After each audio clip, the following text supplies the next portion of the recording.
Olá pessoal, bem-vindos de volta à videoaula sobre teoria orbital molecular do curso de Química Inorgânica. Essa é a videoaula número 5 e nós vamos falar sobre o diagrama de orbitais moleculares para moléculas poliatômicas. Até então nós tínhamos construído o diagrama de orbitais apenas para moléculas diatômicas. Então ficava um átomo de um lado, outro átomo do outro e os orbitais combinados no meio. Então, quando nós temos um sistema com três átomos ou mais, nós temos que fazer o que a gente chama de Salk. Vem do inglês, que é adaptar as combinações lineares dos orbitais dos átomos iguais à simetria do problema.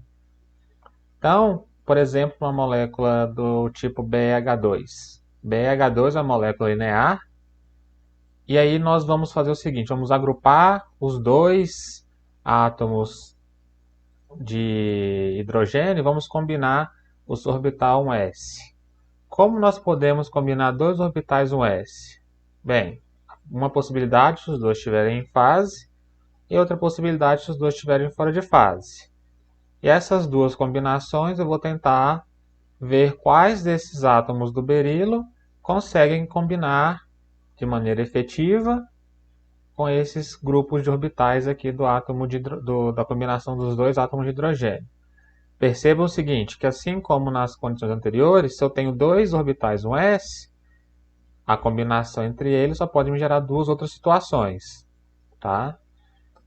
Além disso, a gente pode perceber que as duas situações em fase têm menos energia e as duas situações fora de fase têm energia um pouquinho maior. E as duas têm energia, se somadas, elas têm que voltar para a situação original. Como essa molécula ela é linear, ela pertence ao grupo D infinito H, a gente pode ter um sigma H passando em cima do berilo.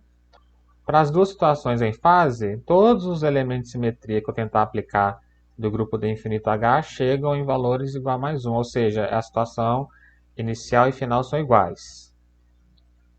Então, o termo associado a ela é o termo A1G, ou o sigma positivo. Só que como nós estamos falando de moléculas poliatômicas, não é usual usar a simetria sigma e π+. Utiliza-se os termos em letras A, B, E e T. Não se usa mais sigma, π e assim por diante as letras gregas. Tá? Então nós vamos utilizar apenas o termo A1G. No caso da situação fora de fase, C infinito e sigma h, além da identidade, não altera o sinal da função de onda, mas quando eu faço a inversão, o S infinito ou o C2', todos eles existe uma troca da posição do sinal da função de onda. Então é como se eu tivesse multiplicado todas as situações por menos 1, ou seja, estou invertendo o sinal da função de onda, onde é positivo fica negativo, onde é negativo fica positivo. E a situação que tem essa combinação de termos mais uns e menos uns é o termo A1U. Daí nós chegamos às duas situações, né? Então em fase A1G e fora de fase A1U. Como que eu posso combinar essas situações? Bem, as combinações em fase eu posso combinar com aquelas que têm simetria para interagir em fase dos dois lados iguais. No caso aqui, o orbital 2s do berilo conseguiria interagir com as duas situações em fase. Já nos orbitais 2p vai existir um que vai conseguir interagir com eles, mas não em fase, em fora de fase, ou seja, com um dos hidrogênios com um sinal e o outro com o sinal trocado. E aí eu combino, faço o tracejado a partir da combinação que foi utilizada. Em contrapartida, vai ter a situação que vai ser a geração do orbital antiligante, relacionada àquele que eu gerei nas duas situações anteriores. Então, é esta daqui, em que o orbital 2s está fora de fase, poderia ter colocado o orbital 2s trocando de fase em relação ao desenho de partida, ou então esse daqui. O que eu não posso fazer é agora combinar esta situação com esta, por exemplo. Tá? O orbital antiligante vai ser aquele associado à troca do sinal da função de onda de um dos orbitais interagentes de partida, não troca das combinações. Ok? A mesma coisa vai acontecer com o orbital antiligante relacionado com a combinação do P com os dois orbitais S.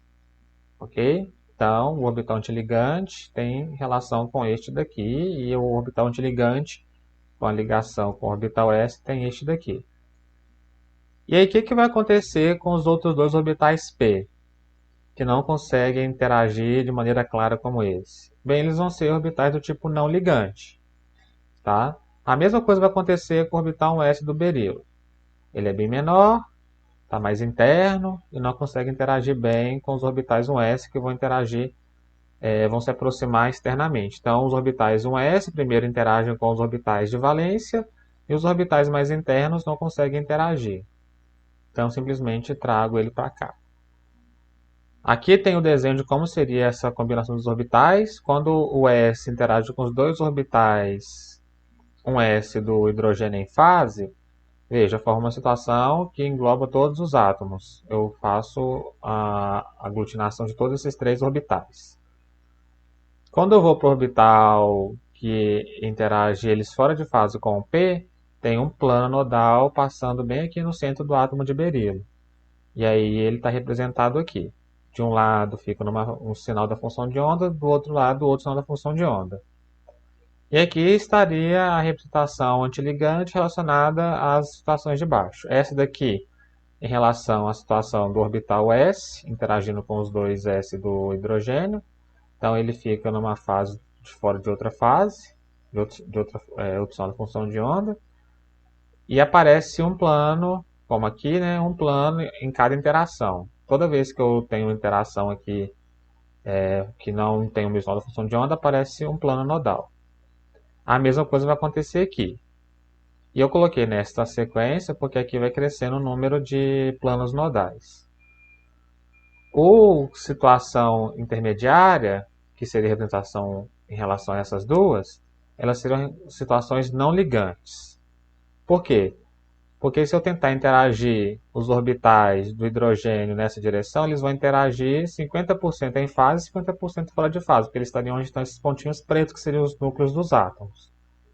Tá? Então a representação da situação não ligante geralmente é feita desta forma. A gente coloca o orbital do átomo que está não ligante e coloca só um pontinho aonde deveria estar os outros átomos. Vamos agora ver qual que seria a simetria desses orbitais que foram gerados aqui através da combinação dos orbitais do berilo com os do hidrogênio. A situação do orbital 1s com os dois orbitais do hidrogênio fora de fase, se nós tentarmos aplicar todos os elementos de simetria do D infinito H, sempre vai dar mais um. Tá? Não existe mudança em relação ao orbital de partida, a combinação de orbitais de partida. Então, o termo associado é o do tipo A1G. Esse orbital P com esses dois orbitais S, veja, eles vão seguir a seguinte tendência. C infinito e sigma V mantém a situação com relação à original, então é mais um. E as outras duas, a inversão da função de onda, né? Onde é positivo fica negativo, onde é negativo fica positivo. Então é como se fosse multiplicado por menos um o sinal da função de onda deles. A associação desses termos mais um e menos um também leva ao termo A1U.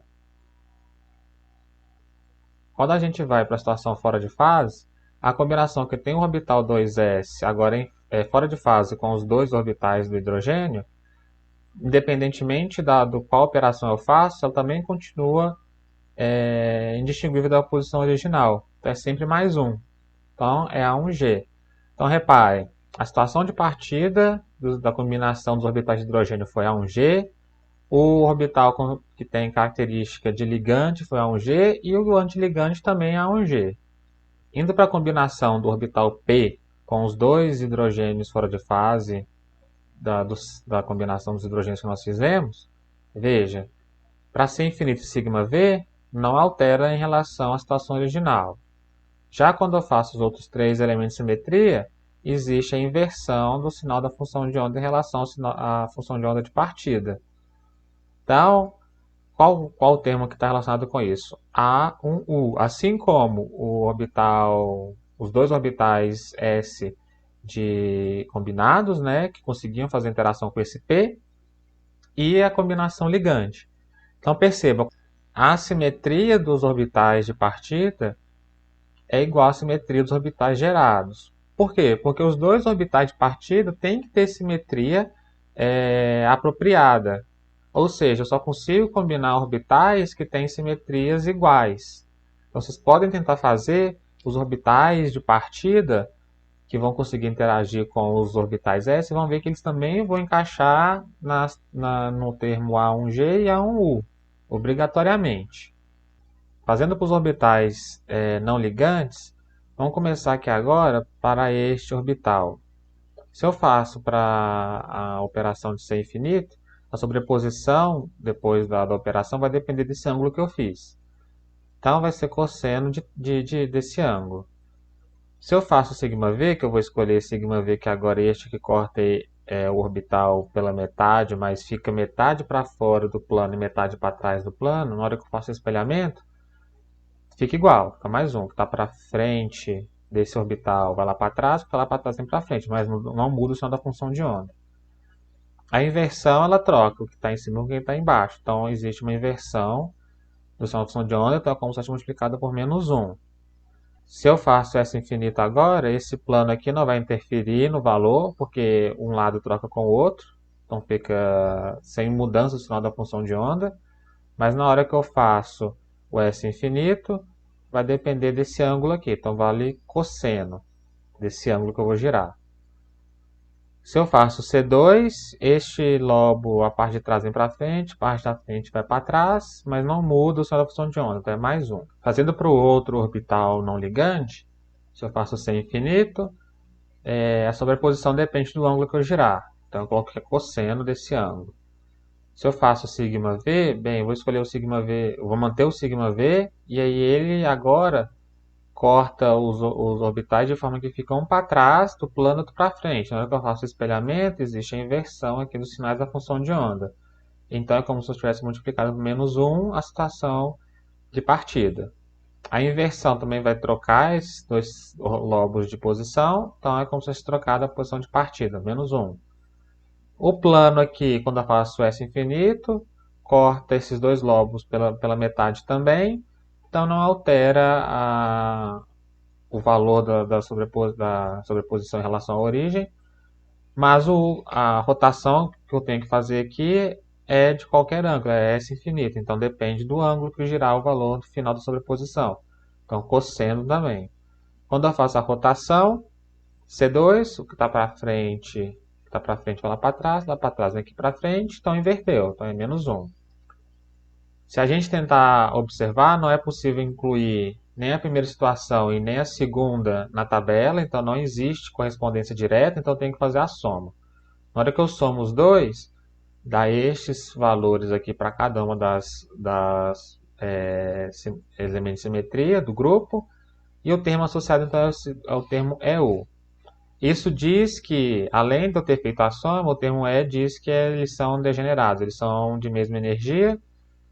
Como eles são não ligantes, a energia é igual à energia de partida. Então, simplesmente eu continuo com o tracejadinho e coloco os orbitais ali no mesmo nível energético do átomo de partida. O diagrama final fica da seguinte forma. Eu numero de baixo para cima os orbitais de mesma simetria. Então, o primeiro aqui é do tipo A1G. Não fiz, mas vocês podem fazer e vão descobrir que é do termo A1G. E como ele é muito interno, ele não interage. Então, do tipo não ligante. Aí eu coloco aqui não ligante, caso vocês queiram especificar. Caso não, simplesmente omite. Mas o que tem que saber é que ele é o primeiro A1G que tem na distribuição dos orbitais. Então, A1G com 1 na frente. Essa situação também é A1G. Então, como ela é a segunda energeticamente dizendo, então ela coloca o número 2. Esse é o primeiro A1U, então eu coloco 1 na frente. Esse é o primeiro termo EU, então eu coloco 1 na frente. Depois vem um outro termo A1G, como ele é o terceiro que aparece, então é o número 3. E depois vem um segundo termo do tipo A1U. Agora eu trouxe aqui os orbitais, só os de valência interagindo, tá? Tirei os desenhos para ficar menos poluído. E vejam só, tirei o orbital A1G em relação a um S, mas eu começo a numerar a partir do 2 a 1G, tá bom? Não posso simplesmente esquecer e começar a numerar do 1. Então, se eu for agora colocar os elétrons, cada átomo de hidrogênio entra com um e o berilo tem dois na camada de valência. Ok? Os hidrogênios eu não coloco os dois elétrons emparelhados aqui, porque eu não tenho informação suficiente se essa energia aqui é maior do que a energia de emparelhamento. Tá? Então eu não sei se esses elétrons estão emparelhados. Então a maneira mais correta é colocar cada um dos elétrons de partida no seu respectivo termo aqui, tá? Depois eu pego todos esses elétrons e começo a distribuir de baixo para cima aqui. Vejam só, esse primeiro orbital cabe 2 e depois vem outros dois aqui. Perceba que esse orbital aqui vem na interação de orbital do tipo P com esse termo A1U.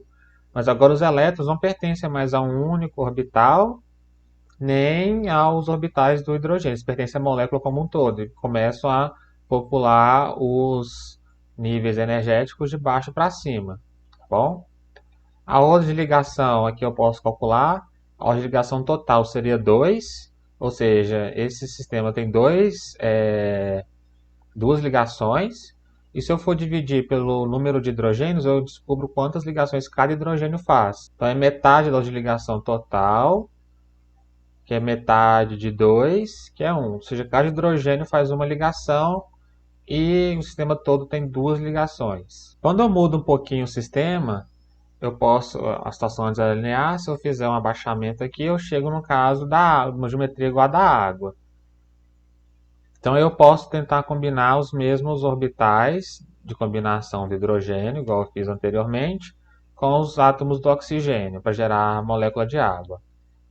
Só que a água ela não pertence ao grupo D infinito H, ela pertence ao grupo C2V. Então, se eu tento aplicar os elementos de simetria do grupo C2V, que é C2, dois sigmas vezes diferentes, eu chego nessa situação aqui que todo mundo é igual à situação de origem para essa combinação. Então é o termo A1, não tem A1G agora, só A1.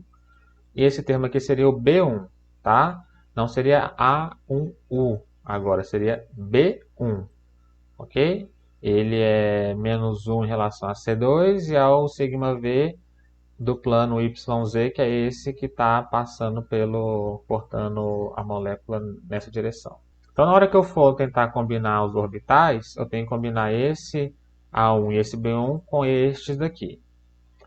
A situação que acontece é a seguinte. O orbital S muito interno continua igual, tá? Ele não interage, ele é não ligante. Já o 2S consegue interagir com esse de simetria do tipo A1. O P continua interagindo com a situação do tipo B1, né, que era no caso do BH2 era do tipo A1U.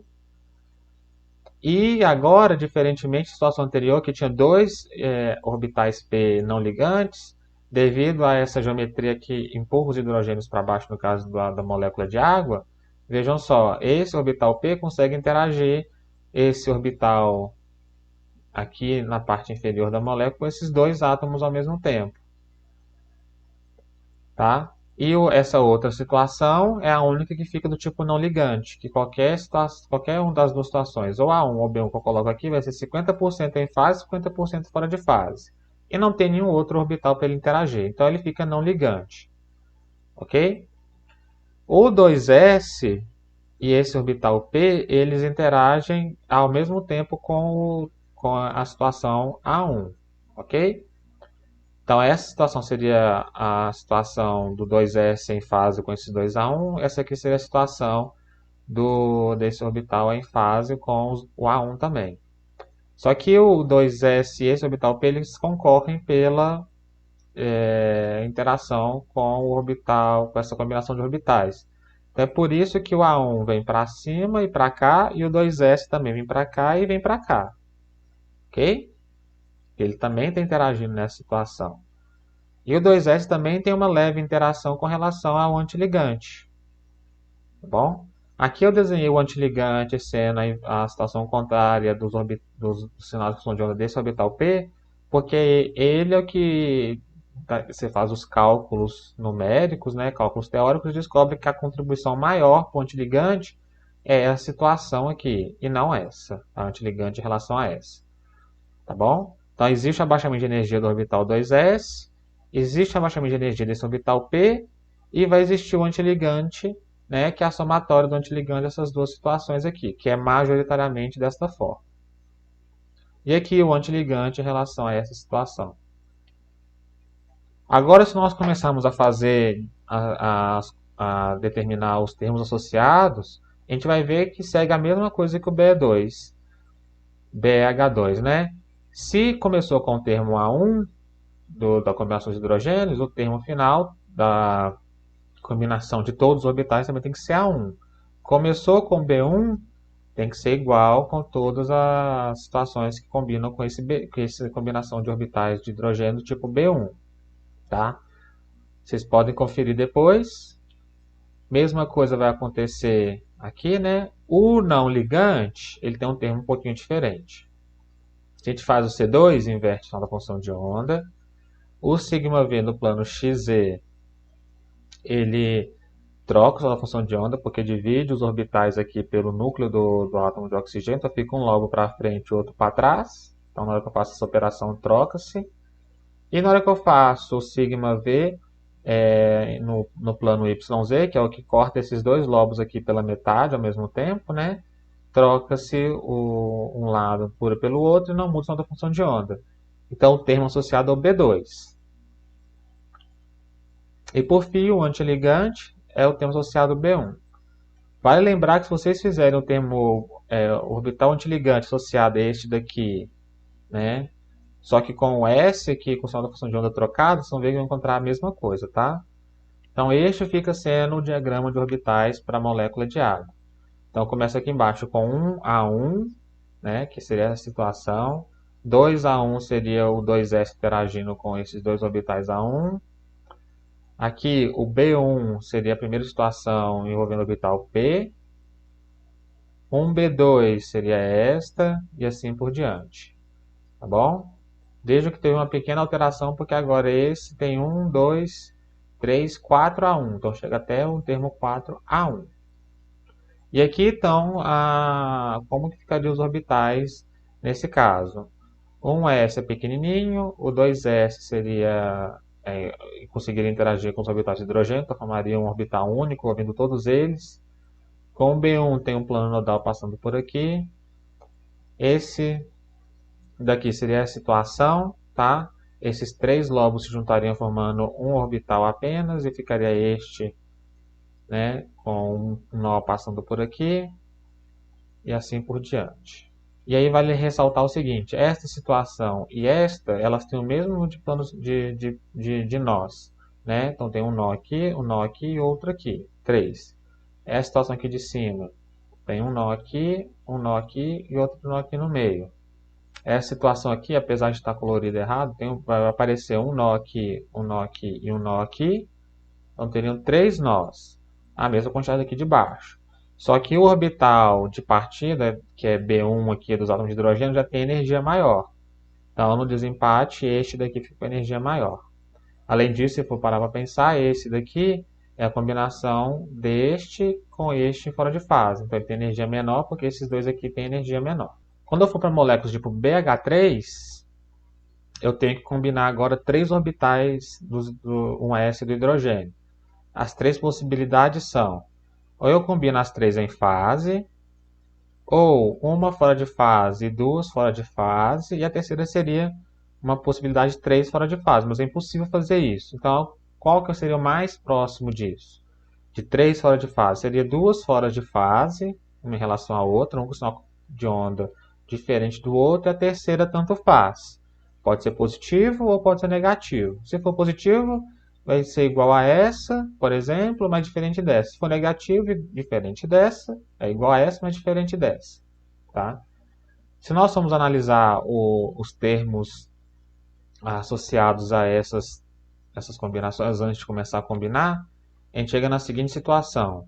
Está todo mundo em fase, independente da operação que eu faço, fica igual a situação de partida.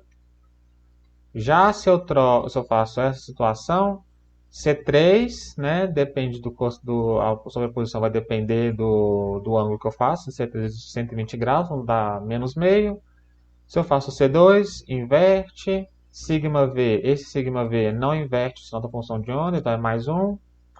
Quando eu faço S3, o plano não inverte, mas a rotação aqui chega no valor de menos meio, e sigma V chega no valor de menos 1. Nessa situação aqui, faço C3, vai inverter, vai ter o giro aqui de 120 graus, né? Então vai dar cosseno de 120, que é menos meio. Se eu faço o mesmo C2 agora, não inverte em relação à situação de origem, né? Então é mais 1. Sigma V também não.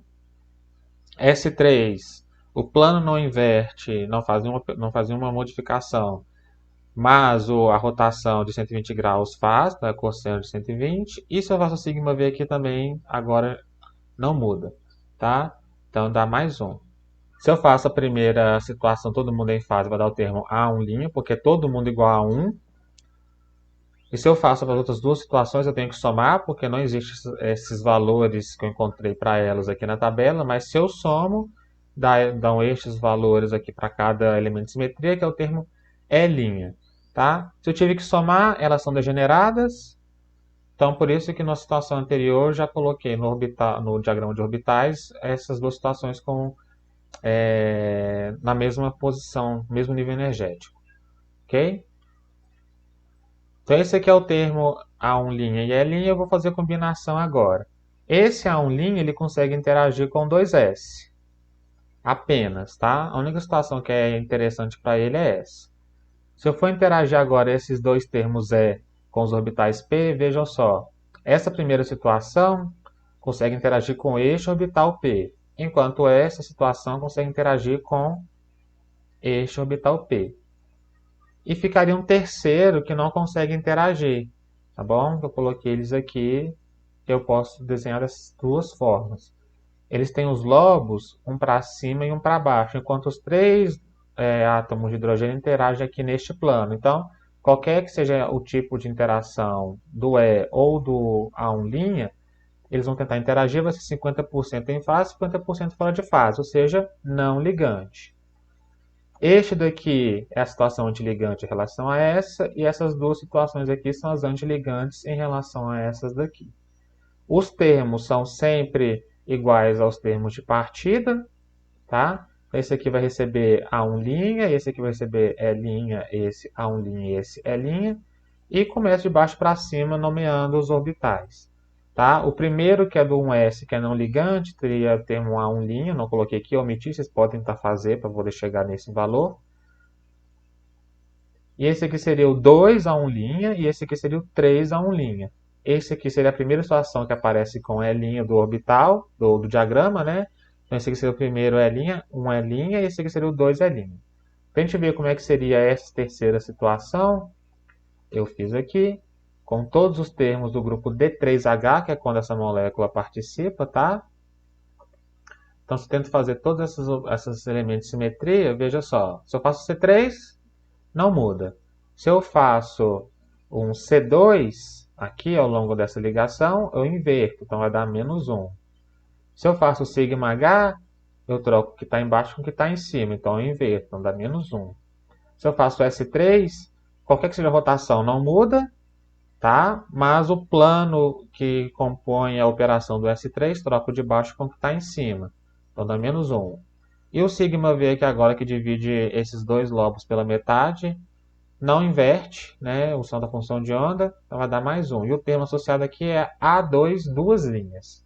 Tá? Eu tenho que ir lá na tabela do grupo para verificar, então dá o termo A2, duas linhas. E aí fica assim o diagrama completo. Agora, quando eu for para a amônia, que é o caso do BH3, que é tudo plano, eu pego os hidrogênios e dou uma torcida para baixo. Veja só, eu consigo continuar usando a mesma combinação de orbitais de hidrogênio, só que agora eu estou vendo de cima, tá? Se eu ver de cima a molécula de hidrogênio, os orbitais podem ter essa combinação. E aí, quais são as possibilidades? Bem, o 2s da amônia continua conseguindo interagir bem. E tem dois orbitais P que conseguem interagir bem com essas duas situações. Tá? Aqui eu estou vendo de cima, ok? E o que era não ligante na situação anterior, agora ele consegue interagir.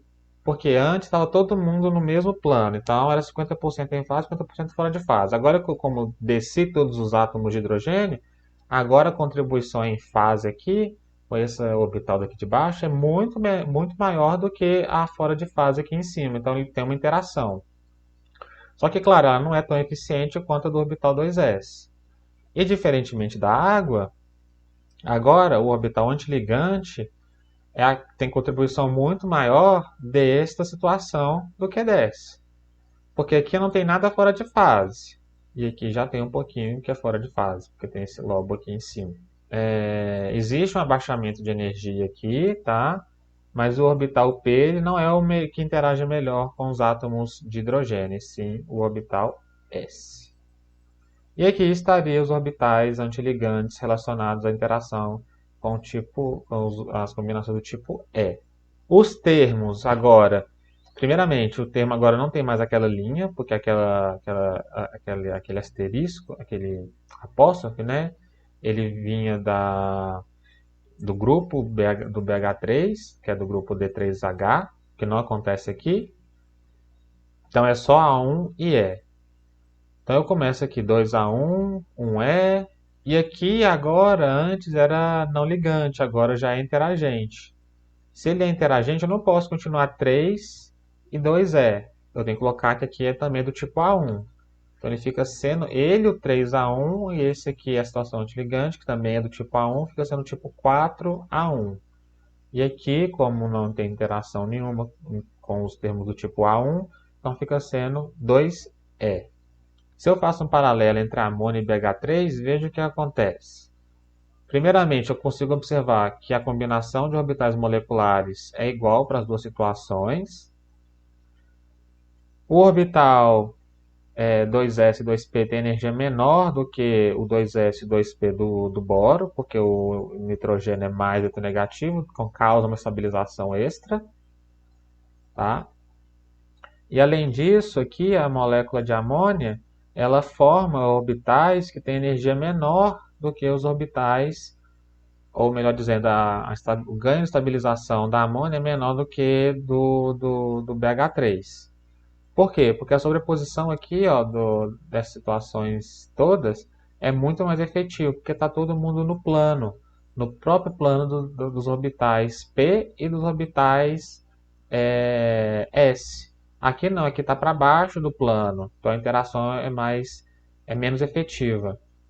Além disso, a situação aqui que envolve esse orbital S tem que competir com esse P interagindo, tá bom? Então a sobreposição fica um pouco menos efetiva. Além disso, aqui tem a situação não ligante, e aqui o que deveria ser equivalente à situação, na verdade ela interage sim, tá? Só que não é muito eficiente. E aí esse aqui seria então o orbital molecular não ligante. E por fim a conclusão é que devido à geometria, a sobreposição do BH3 ela é melhor do que da amônia devido à sua geometria plana. Então, pessoal, nós terminamos aqui a primeira parte dessa aula. Para não ficar muito extenso, dividi essa aula em duas partes. Então, acesse a segunda parte para continuar vendo mais sobre o diagrama das moléculas poliatômicas. Até mais!